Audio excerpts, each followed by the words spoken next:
can read an article that appeared in the San Francisco Chronicle on Saturday, March 6th of 1982, almost a year ago. The following story originally appeared in Newsday at Dateline, New York, and headlined, Reagan Choices Linked to Nazi War Criminal.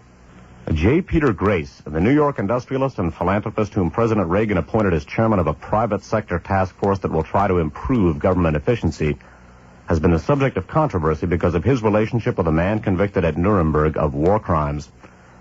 The president, in announcing Grace's appointment, had praised him in a speech in Los Angeles Wednesday as an outstanding businessman whose new task force, the Private Sector Survey on Cost Control in the federal government, would leave no stone unturned in their search to root out inefficiencies and waste of taxpayers' dollars, unquote. Presidential spokesman Larry Speaks said yesterday he did not know if the White House was aware of Grace's relationship with Dr. Otto Ambros, the convicted war criminal. Interrupting here, Ambros' last name's A-M-B-R-O-S, by the way. Continuing, Grace, 69, of Manhasset, New York, is chairman and chief executive officer of W.R. Grace & Company, an international chemical company. He said he also has business interests in oil, gas, coal, energy services, jewelry stores, restaurants, and other fields. His company spent an estimated $400,000 last year on newspaper ads promoting Reagan's tax cut proposal. In an interview Tuesday, Grace confirmed that his chemical company had for many years employed Ambros as a technical advisor, and that he had written a letter to the State Department to help Ambros obtain a visa in 1958 to visit the United States. Reviewing once again the relationship between J. Peter Grace and Otto Ambros. I'm going to read that section again. In an interview Tuesday, Grace confirmed that his chemical company had for many years employed Ambros as a technical advisor, and he had written a letter to the State Department to help Ambros obtain a visa in 1958 to visit the United States. I just don't see what that has to do with the price of eggs, Grace said. He called stories about his ties to Ambros a good way for enemies to get me, unquote. Grace said the White House has been told about the controversy. Ambros, in a telephone interview with Newsday last year from his home in Mannheim, West Germany, was asked about his activities during the war. This happened a very long time ago, he told Newsday correspondent Murray Waas, or Voss, W-A-A-S. It involved Jews. We do not think about it anymore. This is all boring to me, Ambros said in a subsequent interview. I know Americans are always disturbed about the past. I don't understand why. You Americans are funny. Ambros retired as a Grace consultant on December 31st, 1981. At the Nuremberg war trials, prosecutors presented evidence of Ambros' negotiations with SS officials to provide the huge I.G. Farben chemical plant with 200,000 slave laborers from the Auschwitz concentration camp. After the deal was set, Ambros wrote to a fellow director of Farben, quote, "Our new friendship with the SS shows gratifying effects," unquote. According to the prosecutors, because the Auschwitz camp was several miles from the rubber plant, Ambros ordered construction of another concentration camp, Monowitz, right next to the factory for greater efficiency.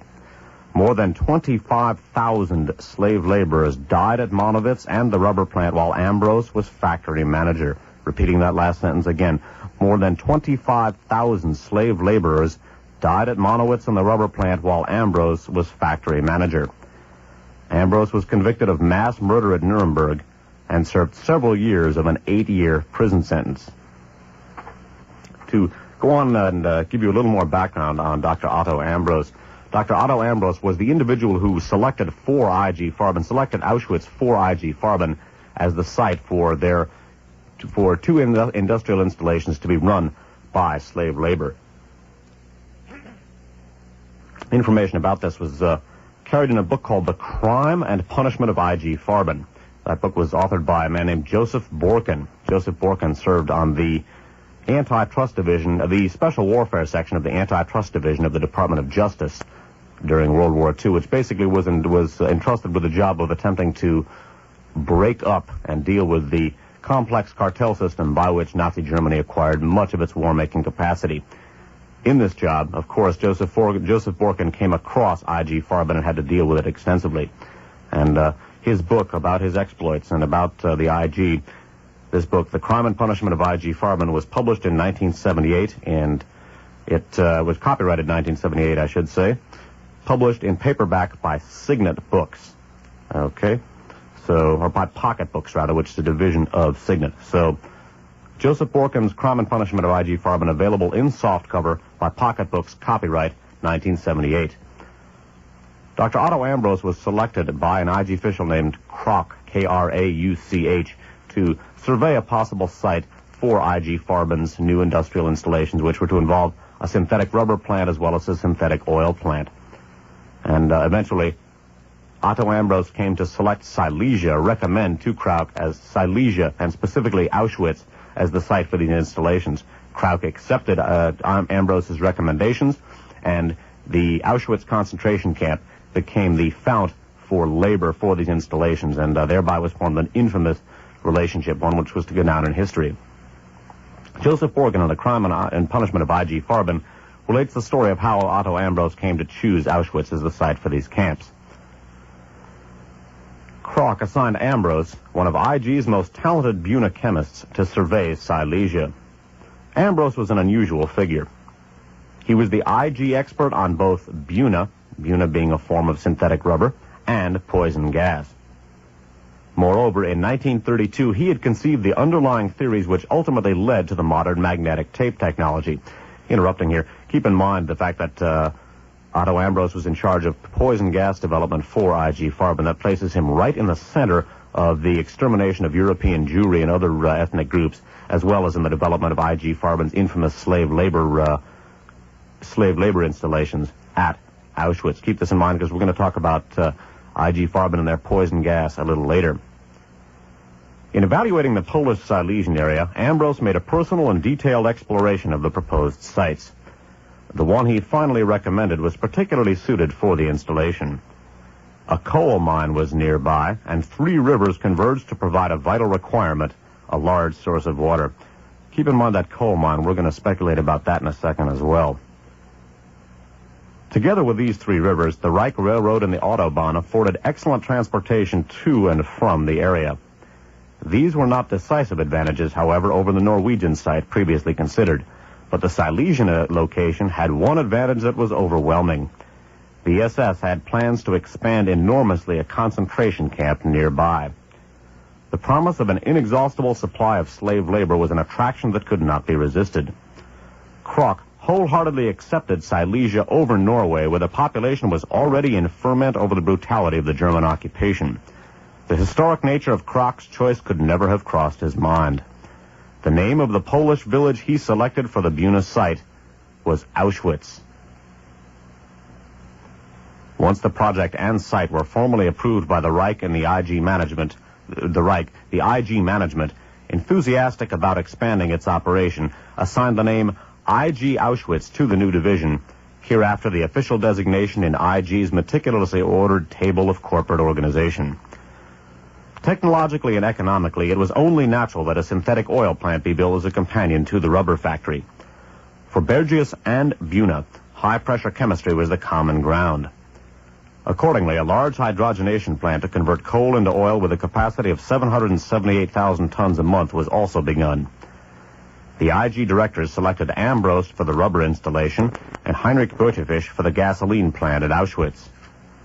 For the 2 youngest members of the managing board of directors, both still under 40, these appointments represented an important step upward in the IG hierarchy. After all, it gave Ambrose and Beutefisch authority over the largest synthetic rubber and oil installation in the world. With Hitler and IG marching together, the future appeared to be without limit. The possible rewards appeared boundless. Everything about the Auschwitz project indicated that it was heaven sent.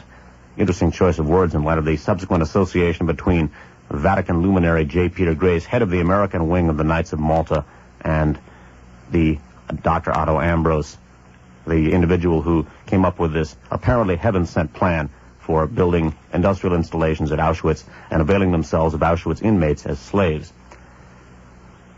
The story of the SS's slave labor pool is fairly well known. For the benefit of those of you who may not be too aware of just what the kinds of working conditions these slaves of the Reich were subjected to, I'm going to read a section here which describes the working conditions at the IG Auschwitz installations, which were the site for which were selected by Otto Ambrose, one of which, apparently, maybe perhaps 2 of which were personally managed by Otto Ambrose, both the Monowitz plant and the other rubber plant close to, I guess there was only one installation, that managed by Ambrose, and the oil plant was managed by Beutefisch.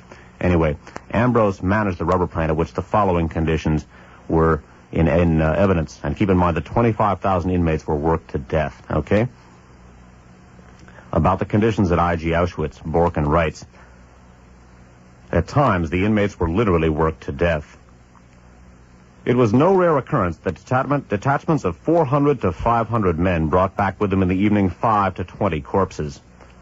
The dead were brought to the place of roll call and were counted as being present. That, by the way, from the actual transcripts of the Nuremberg War Crimes Tribunal. 2 or 3 times a week, those who died on the site and those from whom all useful life had been extracted were piled on open platforms for all to see and trucked to Birkenau. For the inmate laborer, it was a useful reminder employed effectively by IG foremen and SS guards. The construction of IG Auschwitz has assured IG a unique place in business history. By adopting the theory and practice of Nazi morality, it was able to depart from the conventional economics of slavery in which slaves are traditionally treated as capital equipment to be maintained and serviced for optimum use and depreciated over a normal lifespan. Instead, IG reduced slave labor to a consumable raw material, a human ore from which the mineral of life was systematically extracted. When no usable energy remained, the living dross was shipped to the gassing chambers and cremation furnaces of the extermination center at Birkenau, where the SS recycled it into the German war economy. Gold teeth for the Reichsbank, hair for mattresses, and fat for soap. Even the moans of the doomed became a work incentive, exhorting the remaining inmates to greater effort. Almost reminds one of Reaganomics there, doesn't it? Anyway, keep in mind the kinds of conditions that prevailed at IG Auschwitz. Keep in mind the kind of conditions that prevailed under Dr. Otto Ambrose. And, of course, keep in mind Dr. Otto Ambrose's relationship with J. Peter Grace, with the Sovereign Military Order of Malta, by extension. That organization, the Knights of Malta, very much involved with W.R. Grace and company, as we saw last week. Unfortunately, Dr. Otto Ambrose was not the only key IG Farben official who has come in contact with the Vatican and is working with the Vatican or Vatican-related elements. Another key IG Farben official, Dr. Hermann Abs, last name ABS, has also come up in connection with, his name has also come up in connection with the Vatican. Now, one of the subjects we've been discussing for a long time now on Hard Rain in connection with the tangle of events surrounding the shooting of the Pope is the collapse of the Banco Ambrosiano in Italy and the intersecting Propaganda Due scandal.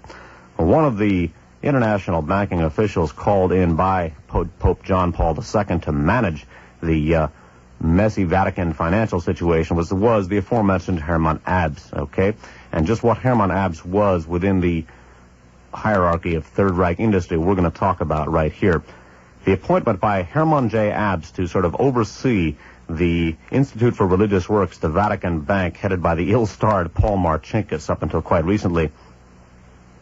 The appointment of Hermann Abs to oversee that has been discussed in most of the major news media in this country. So if you go through the archives of your daily paper, you're likely to find that either find mention of that in late December or early January. And as I say, most major newspapers carried an account of the appointment of Hermann Abs to oversee the affairs of the Institute for Religious Works. He was appointed to a permanent advisory board, which is going to try and steer the IOR away from the kinds of financial tangles that have beset it to date. IOR, recall, for those who may be listening for the first time, is the Institute for Religious Works, the formal name for the Vatican Bank.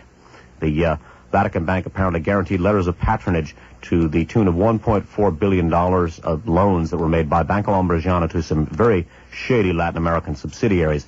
Those loans fell through. Banco Ambrosiano, Italy's largest bank, collapsed, and that has caused no end of problems for people high up in Italian politics and for the Vatican as well. One of the most informative articles about Hermann Abs and his appointment to oversee the functions of the Institute for Religious Works was carried in the National Catholic Reporter. This article, by the way, was researched for us by Ted Rubenstein. Ted Rubenstein's an excellent researcher from Palo Alto who's been sharing his research with us for some time. He is a graduate of the University of California at Berkeley, and we're all very fortunate to have access to his fine research. Ted got this from the National Catholic Reporter of January 14th, 1983. The article is by Mark R. Day, D-A-Y. He is NCR's West Coast correspondent. It's Dateline Los Angeles. It's headlined, Vatican Bank Hires Key Nazi Financier.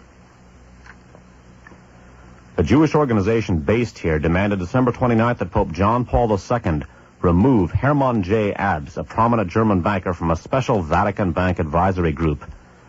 Rabbi Marvin Heyer, H-I-E-R, dean of the Simon Wiesenthal Center for Holocaust Studies, said his group had informed the Vatican 8 days earlier of their findings that Abs, 81, was highly involved in the activities of the Nazi war machine, unquote, and had demanded his immediate resignation from the Permanent Advisory Board of the Institute of Religious Works, or IOR.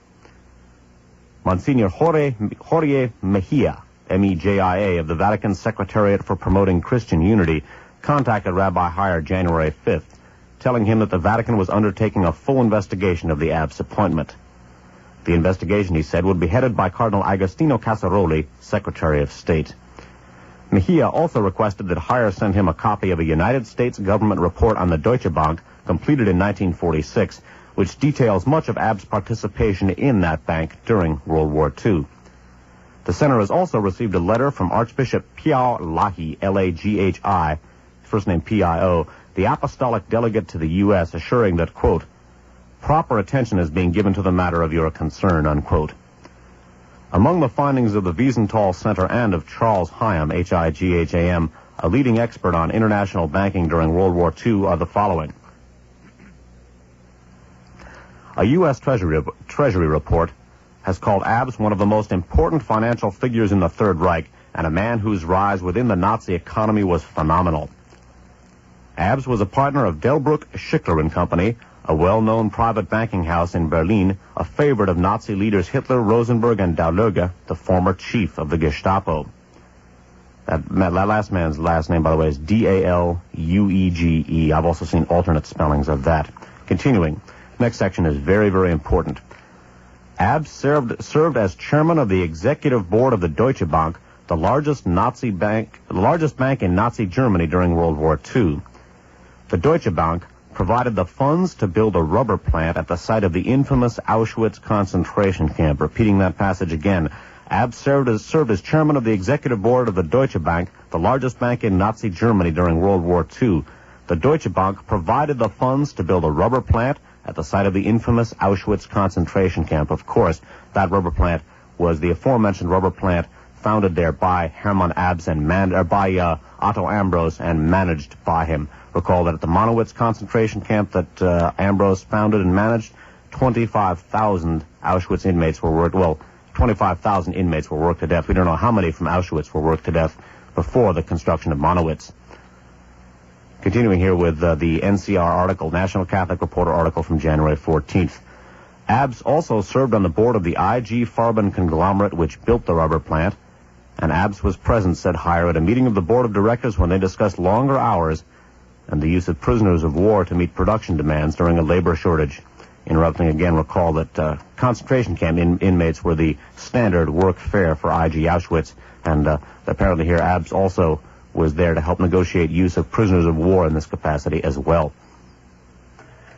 Broadcasting from Foothill College, this is KFJC, Los Altos Hills. IG Farben controlled a subsidiary known as Degesh, D-E-G-E-S-H, which produced Zyklon B, the chemical used to exterminate millions of Jews between 1940 and 1944. In 1950, when Konrad Adenauer became the first chancellor of the new Federal Republic of West Germany, he nominated Abs as foreign minister. The French, though, vetoed the appointment. On the basis of the evidence presented here, said Heyer, Hermann J. Abs, a key official in the Nazi war machine, does not have the moral credentials to represent a spiritual institute such as the Vatican. A spokesperson at the Apostolic Delegation in Washington, D.C., told NCR that because Abs is a German, the matter would be handled by Vatican officials rather than through Lahi's office, L-A-G-H-I. Recall that the IG Farben Degesh subsidiary, which manufactured Zyklon B, of course, that goes right back to Dr. Otto Ambros. Dr. Otto Ambros was in charge of IG Farben's poison gas development. Hermann Abs, one of the key managing directors of IG Farben. Recall that Hermann Abs' Deutsche Bank put up the venture capital to build IG Auschwitz, the site for which was selected by, or recommended by by Otto Ambros, selected by this fellow Krauk on Ambrose' suggestion. Okay, and recall that Ambros managed the synthetic rubber plant there. 25,000 Monowitz inmates, and we don't know how many Auschwitz inmates were worked to death at that installation. Keep in mind that Hermann Abs is now overseeing helping to oversee the day-to-day affairs of the ill-starred Vatican Bank. One of the most disturbing aspects of having these key IG Farben Nazi war criminals affiliated with the Vatican or connected to it in some way is the fact that the Pope himself, John Paul II, during World War II, worked at an IG Farben installation in Poland, which may have been one of the IG Auschwitz factories. Recall that there were synthetic rubber and oil plants there. There may have been other industrial installations as well. We know, and from information we're about to cover here, that Pope John Paul II, during World War II, worked at an IG Farben installation in Poland. We don't know whether it was one of the IG Auschwitz installations. It may have been. We're going to talk about the implications of this in a minute. Information about the Pope working for IG Auschwitz was contained in an article carried in the San Francisco Chronicle on Wednesday, January 12th of 1983. It was carried in most other major papers as well. This is a UPI story, datelined Los Angeles, and headlined, Pope once slaved for Vatican Aid's firm. A German banker who sits on a Vatican advisory board was an executive of a company that owned a stone quarry where Karol Wojtyla, now Pope John Paul II, was forced to work in Nazi-occupied Poland, documents show. A Jewish group that is seeking the removal of Hermann Abs from the Vatican Bank Advisory Board provided United Press International with transcripts of testimony given in 1945 before a Senate subcommittee and information from a biography of John Paul published in 1979.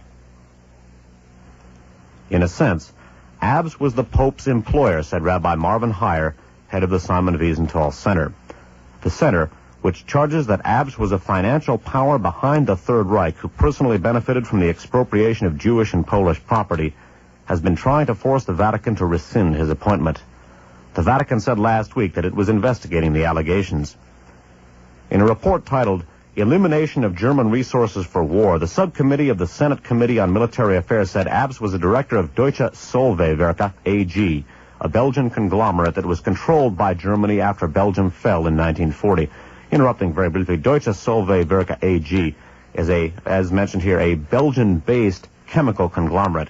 As the Third Reich expanded, as Hitler conquered Europe, all of the chemical companies in Europe were grafted onto IG Farben, which itself a cartel grew and grew and grew, so that eventually IG Farben ran all of the petrochemical industry on continental Europe. They had a total monopoly on the petrochemical industry, so that the Deutsche Zollwerke would have been grafted onto them after the Nazi conquest of Belgium. And the Deutsche Zollwerke, the Solvay factory, had an outlet or a subsidiary in Poland that was basically in the vicinity of IG Auschwitz. It was certainly close enough to the city of Krakow, which is near Auschwitz, for the Pope to work there. So we don't know if this was IG Auschwitz, but keep this in mind.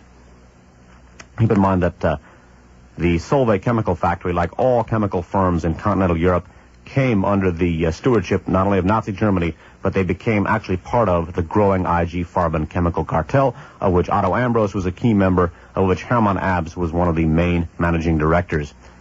Continuing here with this Chronicle article from January 12th of 1983.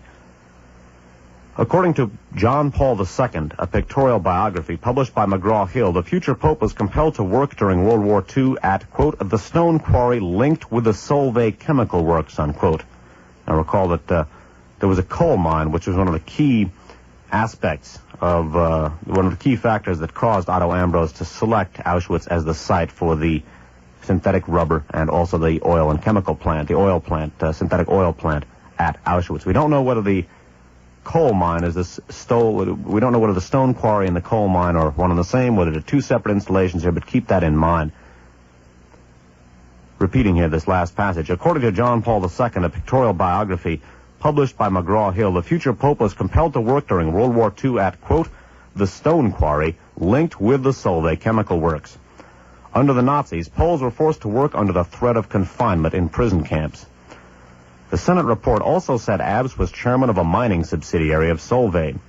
The Wiesenthal Center said that it was not clear whether the Pope worked for that particular company, but that the quarry was run by the parent firm of which Abs was a board member. Okay, that parent firm being Solvay, which in turn was owned by IG Farben, of which Abs, as we've seen, was a member of the board of directors.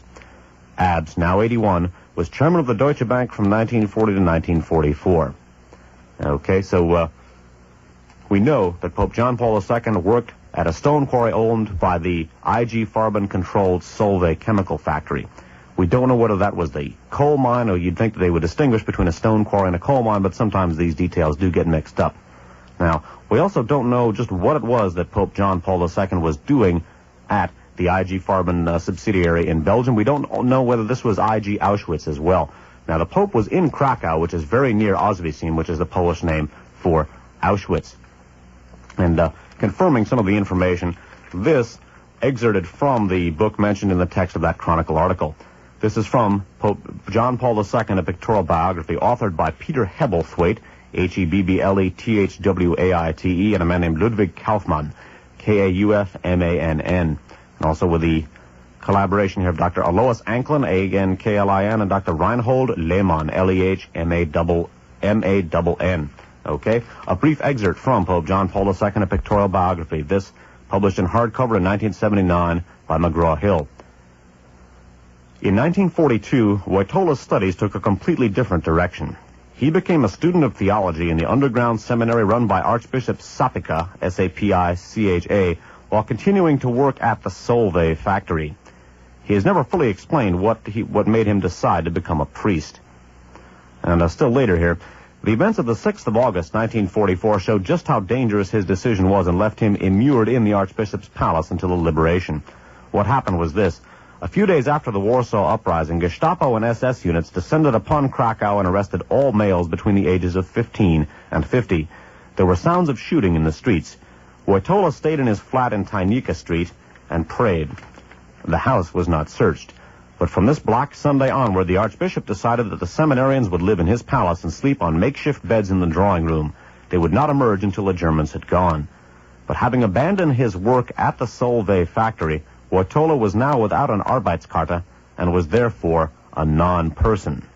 Okay, so it appears from the description here that calling Pope John Paul II a slave is exaggerating things somewhat. Apparently he was not an inmate at the concentration camps and not a slave. No doubt he worked under difficult conditions, but he did have an Arbeitskarte and was not confined within a concentration camp. So, again, the relationship between, or the exact nature of the activities of John Paul II at the I.G. Farben installation in Poland remains to be seen. It also remains to be seen whether the Solvay stone quarry, again, Solvay part of I.G. Farben, and Krakow being near Auschwitz or Auschwitz, whether that was, in fact, in any way connected with or was, in fact, the Monowitz or the Auschwitz, I.G. Auschwitz. We don't know whether I personally, I should say, don't know whether the Solvay stone quarry was actually part of the I.G. Auschwitz installation or whether I.G. Farben had other installations in Poland and in the Krakow area. Anyway, all of this certainly worth keeping in mind. Before terminating the broadcast today, I'd like to sum up for just a minute what we've looked at. We began by reviewing J. Peter Grace and his role with the Knights of Malta, the military wing of the church, and, in turn, the profound role wielded by his company, W.R. Grace and Company, with the Knights of Malta. After that, we took a look at the close working relationship and friendship between J. Peter Grace and Dr. Otto Ambrose, J. Peter Grace being head of the American wing of the Knights. Otto Ambrose, of course, was one of the key functionaries and member of the board of directors of I.G. Farben. He recommended, and his recommendation was followed up, that Auschwitz be used as the site for some contemplated slave labor installations by I.G. Farben. He was I.G.'s expert for poison gas and for synthetic rubber, also helped develop magnetic tape technology. We took a look at some of the horrendous working conditions that prevailed at I.G. Auschwitz. We then took a look at the appointment of Dr. Hermann Abs as a member of the Oversight Committee for the Institute for Religious Works, the Vatican Bank. Hermann Abs, also like Dr. Otto Ambrose, a member of the board of directors of I.G. Farben. As president of the Deutsche Bank, he put forth the venture capital to build the synthetic rubber plant that Dr. Otto Ambrose managed at I.G. Auschwitz. That Monowitz installation, 25,000 inmates. At that Monowitz installation, 25,000 inmates were worked to death. We also took a look at the fact that the I.G. Farben Company manufactured the poison gas that was used to eliminate the Jews. That, of course, fell under Otto Ambrose's stewardship.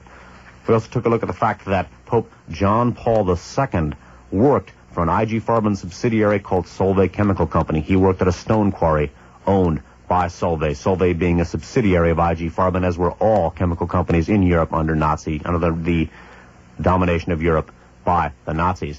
We don't know whether the Solvay factory, where the Solvay quarry where the Pope worked, was part of the IG Auschwitz installation, which was managed by Otto Ambros and funded by Hermann Abs. But since Krakow is in the Auschwitz or Auschwitz area, certainly it is, as I say so often on this broadcast, food for thought, grounds for further research. And we also took a look at the fact that Pope John Paul II eventually, according to the account in McGraw-Hill biography, went underground and thereby lost his working card. We know that he was not a slave, at least not in the sense of most of the inmates from those concentration camps. He was not himself an inmate in those concentration camps. So just what the relationship was between him and Solvay Chemical Factory, we don't know. And certainly it's worth looking into in light of the intimate involvement of, or the strong connections between two key Nazi war criminals and IG Farben functionaries and the Vatican. This winds things up for me today. My name is Dave Emery. Thanks so much for listening.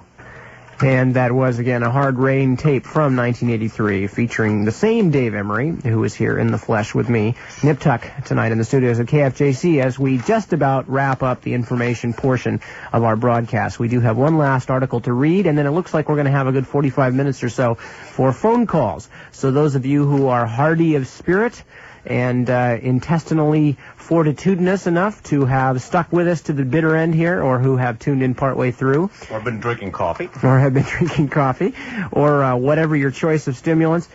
We welcome your phone calls, but first we're going to finish up here with the last section. You will remember early on in the broadcast, which is quite a while back now, we talked about some of the involvement of the Catholic Church in the events in what was being called at the time the sovereign state of Croatia, the fascist state of Croatia, but was in fact what it was before and after World War II known as Yugoslavia, when the Croatian Ustasha, the native fascist Croatians, took over Yugoslavia, proclaimed the state of Croatia, and began to systematically destroy primarily the Serbs, the Serbians, who were one of the other, along with the Montenegrins and I believe the Bosnians and the Herzegovinans, who are the nationalities that had made up Yugoslavia when it was cobbled together after World War I.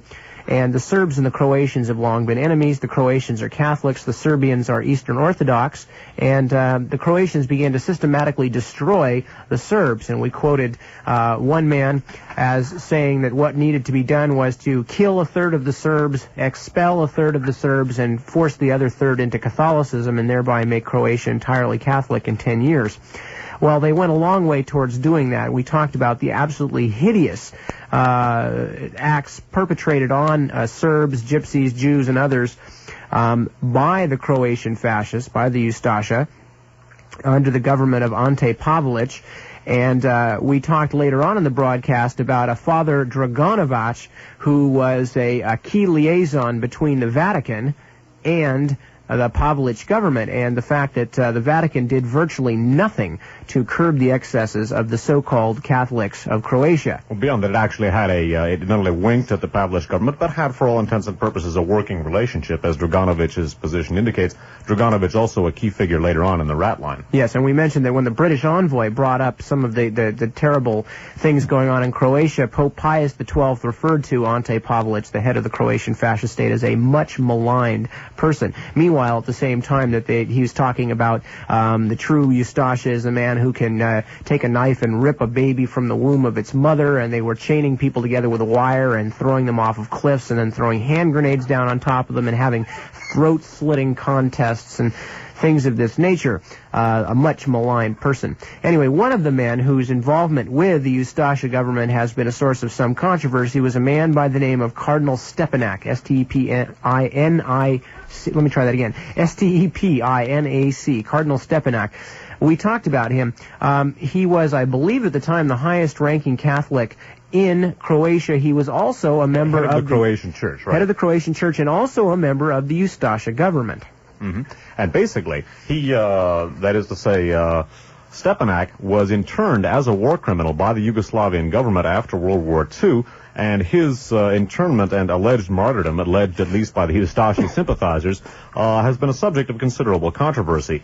Now, we took a look at the curious fact that Pope John Paul II appears to have worked at Auschwitz or another IG Farben facility. Despite that, he selected a man, Hermann Abs, who had basically put forth a venture capital to build the slave labor camps to help straighten out the Vatican financial scandals, which we'll be talking about next week. This very same Pope John Paul II, and you can ask yourselves whether or not a man who was a slave would have hired the person who enslaved him to straighten out his financial affairs. That's a question we'll look at next week. Beyond that, this very same Pope has proposed a visit to Yugoslavia. However, the permission has yet to be granted him because he wants to pray at the grave of Archbishop Stepanak, something the Yugoslavians are not crazy about. Also, this same Pope, Pope John Paul II, on the death of Cardinal Cook of Chicago, who was one of the most archly conservative of all the American cardinals and was reputed to have garnered a small empire for himself in terms of money and political clout in Chicago, and was also reliably said to have behaved in many ways that were entirely unkeeping with his status in the church. When Cardinal Cook died, he was replaced at the behest of John Paul II with a man named Cardinal Joseph Bernardin, Bernardin, who is currently the cardinal for Chicago. And we have a letter here that was published in Croatian Voice, a Croatian newspaper, but was also sent to Cardinal Bernardin. Croatian Voice, by the way, is a publication based in Canada, and it's very closely linked with Ustashi and routinely expresses tremendous sympathy for Ustashi, including a great outpouring of sympathy for the recently extradited Andrei Artukovic. That's right. Another man who is responsible for the deaths of many, many people. By the way, we should also mention research credit for this goes to a listener who was kind enough to send this in. Now, in case, just to give you a hint in beforehand, if you have trouble waiting with me through this particular letter written in I'm not sure if it's the translation, if it was originally in Croatian or what, I imagine it was in English, but sometimes a little awkward in terms of its wording. Basically, what this man is doing is commending Cardinal Bernardin for supporting a Catholic observance of the death of Cardinal Stepanak. Again, as we talked about, a member of the Ustashi government that was responsible for these famous throat-slitting contests and other things. Specifically, here, Cardinal Bernardin is presiding over a mass in honor of Stepanak. So it's a considerable gesture on the part of the Archbishop of Chicago toward a man who basically was participating in one of the most brutal regimes in the history of the human race. Again, a letter from Croatian Voice of February 15th, 1985. It's addressed to Cardinal Joseph Bernardin, Archdiocese and Chancery of Chicago. Your Eminence, we are thrilled to learn from the Croatian Catholic Culture Link, Inc., that you are presiding at the Holy Eucharist on Sunday, February 10th at 3 p.m. at the 25th anniversary of the martyrdom of our beloved Cardinal Stepanak. May I take the liberty to mention my small involvement in the sequence of tragic events. I was fortunate to be with Cardinal Spellman in New York at the time of the arrest of Archbishop Stepanak. Parenthetically, I would insert that the arrest of Cardinal Stepanak did not take place, of Archbishop Stepanak did not take place in New York, but in Yugoslavia. I personally witnessed to Cardinal Spellman the heroic stand that the Archbishop Stepanak took at the entrance to the Zagreb Cathedral in 1941, when he greeted civilian representatives of the state of Croatia and Hitler's envoy, Siegfried von Kascha, with the words, quote, "I invite you to enter this temple of God where there are no differences in races or color," unquote. This caused turmoil and reluctance of the German representative to enter the Croatian cathedral, but finally he did. Cardinal Spellman, 3 months after the arrest, named the Catholic school at White Plains Archbishop Stepanak. I used to visit Cardinal Spellman periodically, as he was very close to Pope Pius XII, whom I saw many times during the war. Pope Pius XII was interested in the Croatian nation and the martyrdom of hundreds of clergy who were persecuted and killed after the arrival of the communists. Recall in the section of the Nazi legacy that we read, many of these clergy were not only, in one case, one of them was head of the Jasenovac concentration camp, one of the most brutal in all of Europe, but many of them were active and apparently hardy participants in the Croatian Ustashi atrocities. Again, they mentioned scores of people forcibly converted at gunpoint to Catholicism with the priest standing on and then dragged out and shot anyway. The letter writer continues, Cardinal Spellman introduced me to one of his assistants, Monsignor Ivan Illich, a most interesting philosopher and a rebellious theologian. I knew Ivan Illich as a schoolboy in Split, Dalmatia, Croatia, and I kept in touch with him for years of his life in Mexico. I saw him last 8 years ago in Vancouver for lunch. Cardinal Spellman was willing to have a special service for Cardinal Stepanak at the Eucharistic Congress in Munich in 1960, which I also attended. But the German hierarchy was considering it dangerous in the face of attendance from Poland and Eastern Europe. In conclusion, Your Eminence, I would like to bring to your attention a very serious and important thought. And then he quotes, but I have a feeling it's his own thought. Quote, for 25 years, Cardinal Stepanak's death was celebrated in Croatian churches all over the world. But, Your Eminence, that should have been celebrated in all the cathedrals of the Christian world. We try in vain to prevail that the martyrdom of this man, through his unswerving stand for the rights of religion against the force of atheism, is the martyrdom of the universal Catholic faith and not only the Croatian nation. However, very few cathedrals in the Western world held services to honor him, unquote. This is why, on behalf of our 20 organizations in Canada and 5,000 members, I extend to you our deep and profound thanks for attending this event so important in the history of the Croatian nation and to all the Christian and civilized world. I remain, sir, your most obedient servant, Mladen G. Zorkin. Well, again, as Dave pointed out, there is a certain irony in Pope Pius XII being interested in the martyrdom of hundreds of clergy persecuted and killed after the arrival of the communists. Again, this is the same Pius XII who in the Nazi legacy was described as basically standing around saying nothing while these same clergy were running concentration camps like Jasenovac, helping to forcibly convert hundreds and thousands of Serbs to Catholicism, and many of them being killed anyway. In many cases actually participating, according to that book, in these various atrocities themselves.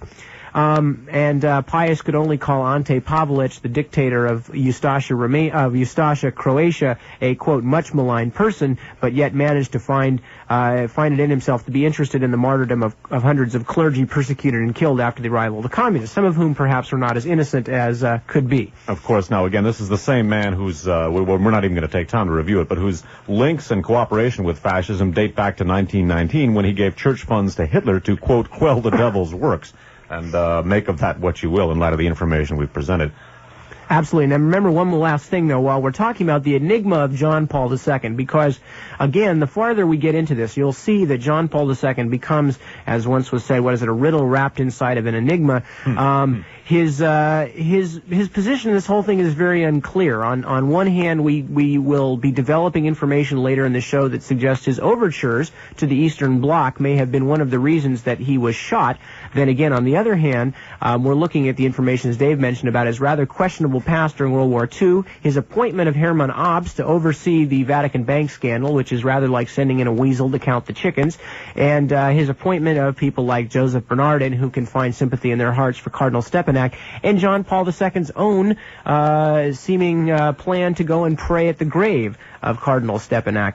So, again, the focus for much of the show, even though not explicitly, will be implicitly on the very personality of Pope John Paul II, the man whose attempted assassination, or apparent attempted assassination in 1981, is the springboard for this whole work. Okay, well, I think rather than take some precious time for phone calls to sum up, because we've been doing that sort of as we go along, we'll provide a brief summary of this show at our program 1 week from tonight. By the way, for those people who may have just tuned in, what you are hearing is the concluding part of the first of a 5-part, 5-hour apiece series detailing the events surrounding the shooting of Pope John Paul II in May of '81. The next programs are going to be on 4 successive Thursdays in May, the 8th, 15th, 22nd, and 29th from 7 p.m. to midnight inclusive. And we will sum up the information on tonight's broadcast at the beginning of next week's, because we do have some time for phone calls and don't want to waste.